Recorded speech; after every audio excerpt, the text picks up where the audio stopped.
अस्सलाम वालेकुम। मेरा नाम डॉक्टर सोफिया उमैर बाजवा है। आज की इस वीडियो में हम बात करेंगे IUI के बारे में।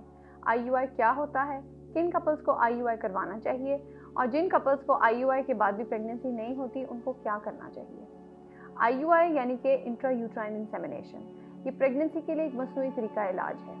IUI का प्रोसीजर कुछ ऐसे होता है कि इसमें खातून को मेडिसिन और इंजेक्शन का कोर्स कराया जाता है, जिसका मकसद होता है कि ओवरीज मैच्योर साइज के एग्स बनाएं। एग्स के साइज को अल्ट्रासाउंड के जरिए मॉनिटर किया जाता है। जब एग्स एक खास साइज रीच कर जाते हैं, उसके बाद एक फाइनल ट्रिगर शॉट देने के बाद कपल को IUI के लिए बुलाया जाता है। जब कपल IUI के लिए आता है तो हस्बैंड का सीमन सैंपल ले लिया जाता है।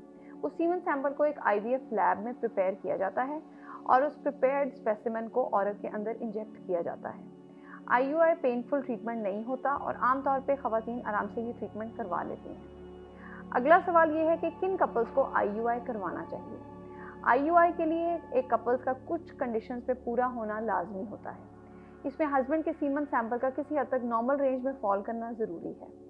खातून की यूट्रस का अल्ट्रासाउंड पे नॉर्मल होना, खातून की ओवरीज का मैच्योर साइज का एग बनाना और ट्यूब्स का ओपन होना IUI के लिए ज़रूरी है।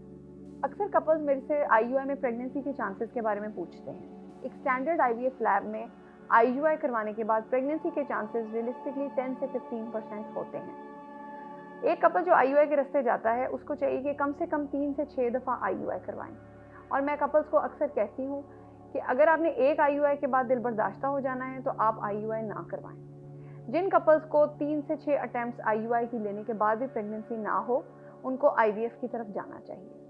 अगर आपको मेरी ये वीडियो पसंद आई है तो इसको लाइक करें, शेयर करें और अगर आपका कोई क्वेश्चन है IUI से रिलेटेड तो आप कमेंट्स में लिख सकते हैं। Thank you.